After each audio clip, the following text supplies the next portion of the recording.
Hey everybody, it's Ryan Steller with The Briefing. I'm here with Mike Martinelli. Mike, how you doing? Great. So here in Philly, we're mourning the retirement of Jason Kelsey from the Eagles. But aside from that, I'm hanging in there. Right on. Okay, so we are following up on a story from last week in which one of the largest corporations in the United States, UnitedHealth, was hacked by a group called ALPHV, formerly known as Black Cat. And there are a lot of new details this week.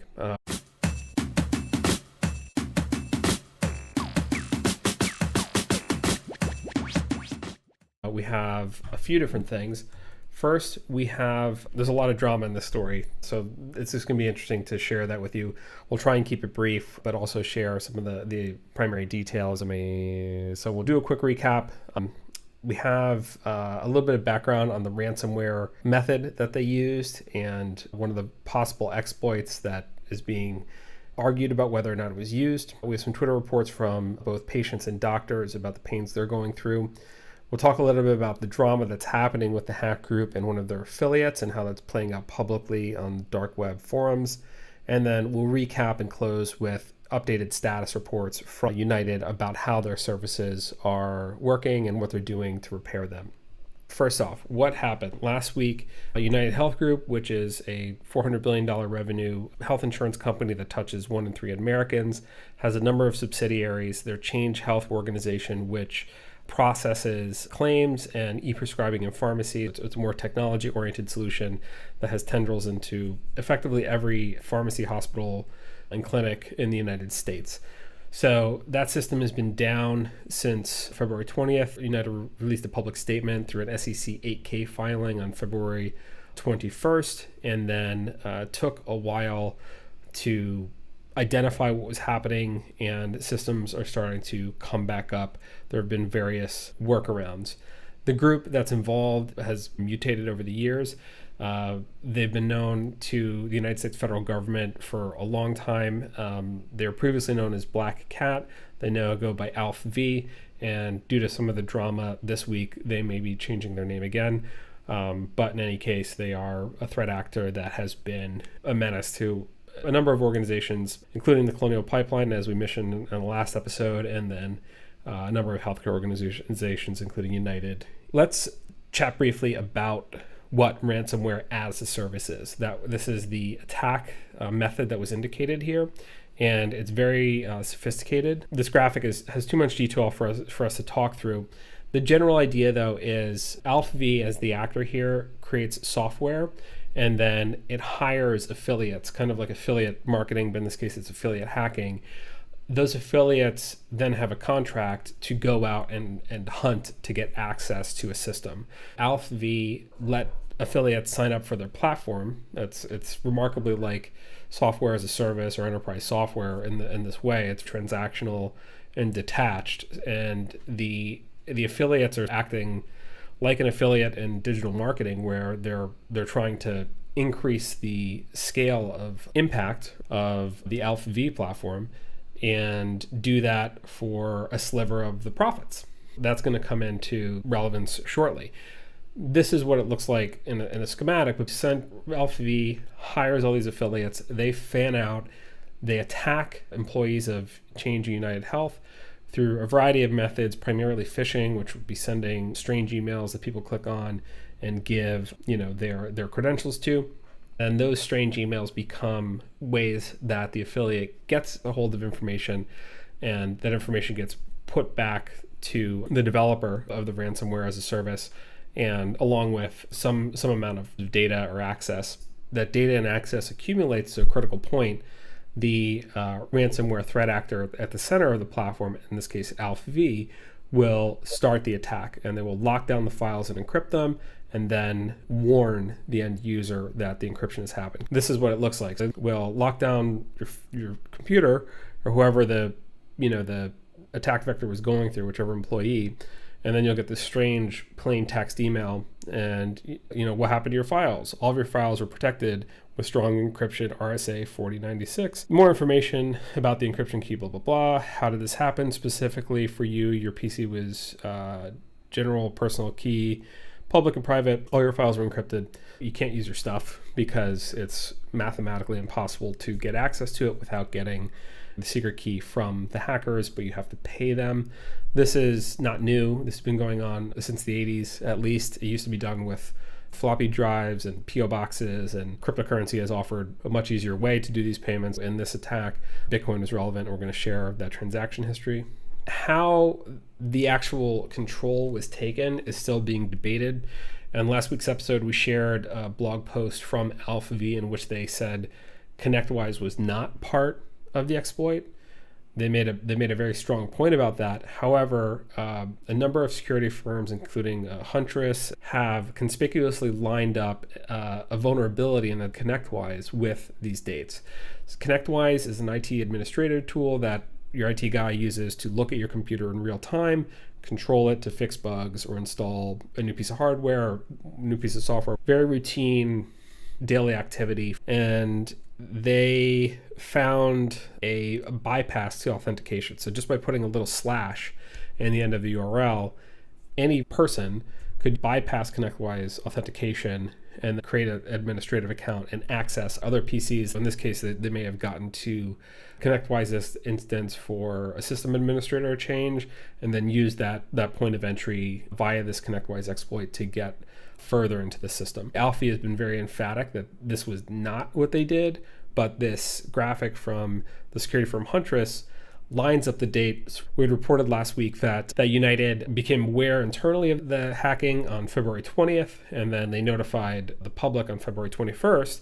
And this ConnectWise vulnerability was announced to the security community, which is a very small, tight-knit community that operates around a handful of forums and GitHub repositories, on the 19th. So conspicuously, this vulnerability, which would give you God mode access to a system for the span of time before it was patched, lines right up with the United hack. So I'm not sure what to think of that. We don't have a lot of primary evidence to confirm or deny ConnectWise was part of the Change Healthcare attack, but this graphic stuck out at me as like being very conspicuously lines up. The other thing about this, and this is just a note about the nature of this space and how oddly transactional it is, ransomware has market share. This is actually like a competitive software market, and ALPHV in some ways is like Microsoft against Google. This is from Twitter, just a report of somebody we had chatted with who was unable to get medications. In this case, they cost $5,000 a month on March 1st. And March 3rd, there was a rumor they had been paid. $22 million was transferred from UnitedHealth to these hackers. And then you can see it. This is the Bitcoin wallet for ALPHV, for the group. They've accumulated over $93 million. Then they immediately took it out of this wallet. And that's going to play into how what comes up next.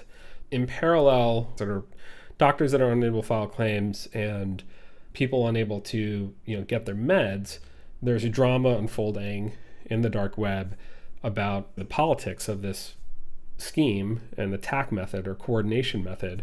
The forum where it's particularly taking shape is called Ramp. Don't go to this website. We included a warning on our last episode. Do not go to these websites unless you're very certain what you're doing. You may incriminate yourself.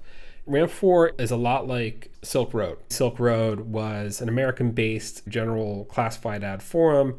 What was different about it was on the dark web. It was completely illicit. Cryptocurrency was a central part of how transactions were enabled for exchange of goods and services, where those goods could be drugs, guns, services could be not good, very not good. And then one of the main categories was different types of exploits, buying scripts, buying exploit software, or just contracting with an individual directly. Ramp's been around a long time. It's a community for people to connect. Going back as far as 2021, they've tried to suppress ransomware as one of the activities of the economy around, but it still serves as a focal point of the community that people use to air grievances. This was posted March 4th. It's a user called Notchy, and Notchy is a hacker for hire. Notchy signed up for ALPHV's ransomware as a service as an affiliate. I'll be a contractor to do a portion of your dirty work and then centralize the information back to you so you can finalize the exploit and extract the ransom, is the scheme. here Notchy reiterates what was in the attack, and Notchy claims to have 4 terabytes. What's interesting about the 4 terabyte number is this is in contrast to the blog post ALPHV made last week, where they said they had 6 terabytes. Notchy perhaps was a top producer in the network and that he produced 4 out of the 6 terabytes of information. They do not have all the data, but they are clarifying that they do have Medicare, TRICARE, CVS, Caremark, Loomis, Davis, HealthNet, so on and so forth. And then they include this rather inarticulate dialogue back and forth about becoming angry, realizing that ALPHV is not going to pay them. You can put on your game theory hat as to why ALPHV would not pay their affiliates. Generally, you would want, and this is what we opened with, is there honor amongst thieves? There's a quote from Cicero. There is a type of honor amongst thieves, but it's unique, and that's been translated or adulterated into the modern area as there is no honor amongst thieves. This would be an example of perhaps no honor amongst thieves, where Notchy claims to be high and dry, did not get his portion of the 22 million, uses the Bitcoin address as proof that they did get paid. Now, mind you, back in mainstream media and back in like normie world, United is not confirming that they paid $22 million. We still have a gap between what United is willing to share and what is clearly evident from primary evidence, blockchain and the site. In a really weird move, confirming Notchy's assertion that ALPHV was, some people had used the term rug pull, and I was confused by it at first, but now I get what they mean, that ALPHV is rug pulling on their affiliates. And they claim to have been taken over. Their website, which we had visited last week, has this set of symbols on it. And this is a classic power projection law enforcement agencies use when they take over a hacker. We took this over. And then they keep this, these graphics and symbols up for a long time. The problem with this is if you look at the source code for it, and a number of other YouTubers figured this out, so I don't want to take credit for having figured this out, including Master Chief, but that's not his name. But looking at the source code, this is not code published by these agencies. It appears to be crude copy and paste from another one of these sites, implying that ALPHV did this. They were not shut down by the regulators. They were not shut down by the law enforcement agencies. Rather, they're setting up a false narrative that they have been shut down, making it seem like if they run away with the money, their affiliates have no claim to come after them. It's seeming more and more like this is an intentional thing to shut down the brand. This reminds me of, Mike, do you remember the Ginsu knife? Vaguely. The Ginsu knife was this incessant series of infomercials on this knife that they claim could do anything. Now, the knife was garbage, but the advertising was so good, people would buy the knives, and it came with a lifetime warranty. So people were like, great, I'm going to buy this knife. I get the lifetime warranty. It'll work as well as they say, or not, right? And then they would shut the company down. And then like Ginsu 2 Inc. would show up and then do the exact same thing. And then they would shut that down, and it'd be like Ginsu next generation knife or whatever. And they did it like however many times until the FTC or whoever shut them down. So there's no FTC for ransomware hacker groups. They're just unscrupulous. So it seems like ALPHV, formerly known as Black Hat, next to be known as whatever, is perhaps doing the same thing and blaming, kind of using the FBI as kind of a, all these people are programmers basically. So they can confirm this. I don't know why this is like kind of a lazy way of doing this. They're trying to pin the blame on law enforcement as having shut them down, but it seems as though they just are bailing and taking the money. A little technical, like legal note, comparing this to the Ginsu knife thing. Yes. That was a legitimate company that was set up, and then they shut it down. So they had all, they were filed with whatever they were, an LLC. This is a different situation here. We have a hacking group that's a non-governmental entity, even though we pretty much know that they're probably involved with the Russian government, but we don't know for sure. If you notice, even though you were mentioning that this website was ALPHV's doing, the original ones, like when this is put up by these agencies, notice how it's not just, we have the Department of Justice and US agencies. We have like Politi down here. We have regulatory agent and enforcement agencies from multiple countries that are enforcing this. So there's a different approach that you have to take to enforce these things against non-governmental entities that are kind of like shadow entities. You don't really know unless some intelligence, agencies deep down know the identities of these people. You don't even know their identities. So it's a different regulatory approach, which is more difficult, as you probably imagine. Well, I mean, it's criminal. Criminal. Yeah. How is this affecting people is kind of the question. These reports have been bubbling up. We've chatted with folks on Twitter, and thanks to the folks who said we can share these screenshots. The pain is falling primarily on small practices. Farzad Mustashari, who is a physician turned government administrator and then startup founder, runs a company that helps clinics move value-based system. And he's been seeing this and talking about how the federal government has stepped in to cover the cash flow, but it's been directed primarily at hospitals who don't need it because they're large operations. But small clinics do really need this help, and there's a gap there. All of this is kind of culminating. People are starting to piece the story together. VX Underground is a malware tracking resource on the Twitter. They talk about Notchy. They talk about affiliate plus account holders for the ALPHV ransomware, and they talk about the activity on and finally, weirdly, the sham shut down, and then them selling their software for $5 million. Super weird. There is a claim also on RAMP. This is translated from Russian, so it's kind of, I think it was rambling in Russian, and now the English translation is further rambling. I'll just read it out loud. There is no point in making excuses, but we knew about the problem, tried to solve it. The advertisers was told to wait. We could now send our personal correspondence among ourselves, where we are shocked by what is happening and try to outbid transactions with a larger commission. But this makes no sense because we decide to completely close the project. We are officially declare the feds screwed us over. So they're pinning the blame on the feds, which would be plausible if that is what happened, but evidence suggests that's not what happened. The source code will be sold. Negotiations are already underway on this matter. Thank you for being with us. You can delete your account. I won't go to court again. We don't have other accounts on other forums. It's all fake. What is all fake? So a lot of people who are security researchers and whatever kind of do this stuff either professionally or as a hobby or trying to just decipher what the heck's going on. This is a screen cap from the administrator of the RAMP forum who's weighing in. It's oddly like a PTA meeting on this forum. It's like being at a contentious HOA meeting. This guy weighs in and says, I rule in favor of I'll just read it. We are trying to outbid transactions with the larger commission. I think there is no point in waiting any longer. This is an exit scam. The defendant receives the status. Topic closed.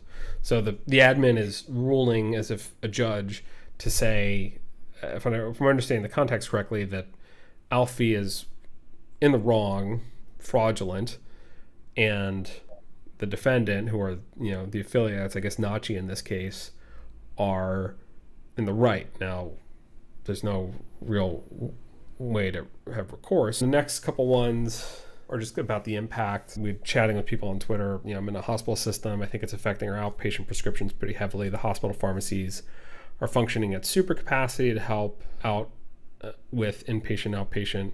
I've had a number of friends, family call to ask what to do. Our pharmacist told my wife and I that GoodRx has been down this whole time too. So last week we had recommended trying GoodRx, but perhaps the GoodRx was using the same PBM e-prescribing APIs to do their work. Somebody whose friend was a contractor for Optum said that they were on calls yesterday, March 6th, and they all had to turn their laptops. IT is gutting all the different entry points into the system and then resetting them. It's a lot of moving parts. Comes off as kind of comical, like the way that ALPHV operates almost sounds like this is a dark comedy, But it goes to show you how much complexity there is. This is a mess, and it's going to take a long time to really clean this up, I think. We're going to read the status reports from United. It sounds like I guess the really critical thing is, one of the key missing pieces at least is word from United, did they pay? The Bitcoin address, which suggests they paid $22 million. We had speculated it would be about up to $20 million, I think we said, but 20 million would be a little bit more of a normal extrapolation from previous ransomware. This would make it, 20 million would also make it one of the biggest successful ransomware attacks in history. It's stressful because it's also a dangerous precedent where executives of large corporations just say, hey, we'll pay it. Now, the question is, are systems completely restored? If the money was paid, are systems restored? Did they get the private keys to decrypt the data so that they could go back to normal? And what we're about to share next, and also in combination with the lack of a statement, suggests maybe they didn't get the keys also. So when will systems be restored? This is from a dedicated webpage that is new. This was published today, March 7th, by United. And this is the statement. I'll just read it. When will systems be restored? Our teams have been diligent working on restoration of the core environment. We expect our data center rebuild and restoration of our database center services to be complete this week. From there, we will turn our full attention to application and service restoration. In parallel, we have worked tirelessly to redeploy workaround services to establish parallel network environment with full safety controls, and we expect to be completed this week. Service restoration for payments, pharmacy, and medical claims are top priorities, will remain the top focus. We are accelerating multiple approaches to restore those impacted environments. Rest assured, is patient health information compromised? This is a critical question, fits into HIPAA breach, OCR, concerns, and it becomes material of what nefarious, things will be done. They go on to say, our privacy office and security information teams are actively engaged in working to understand the impact to members, patients, and customers.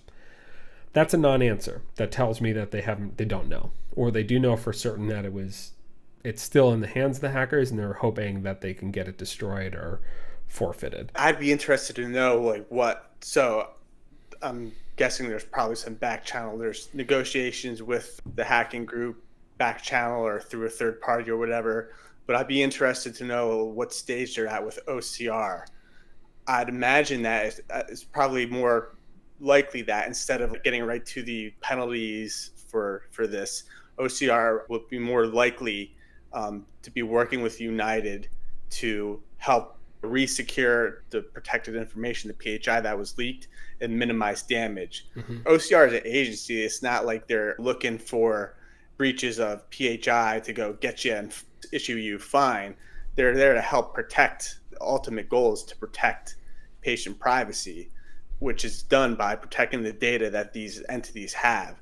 It's like a joint task force, United and OCR working together, pooling their resources together to try to clean this up the best way they can, to try to minimize the damage as much as possible. Particularly because it's not clear it was any type of gross negligence or that kind of thing.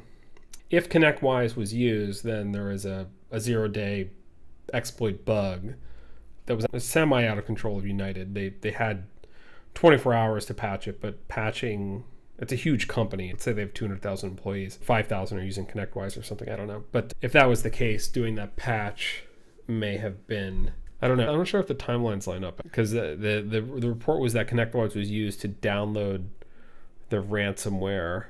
Well, hopefully we find out. It'd be interesting to find out how long the affiliates were embedded.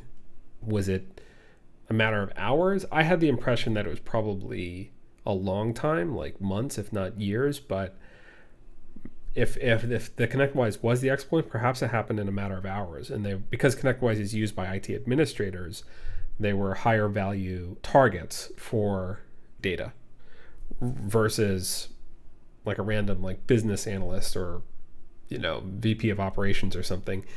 Those people do have access to sensitive information, but they don't have access to a bunch of computers, whereas an IT person did. So the power of the exploit if it was done through ConnectWise, makes sense that maybe it could happen in a much shorter window of time. So anyway, hopefully we learn some of those details. It'll be interesting. Things are not completely restored. I guess just to, tie things up with the whole OCR, United and the other entities that were affected, it's possible that when all is settled, that no one receives any fines or OCR deems that they're not liable, as violating HIPAA.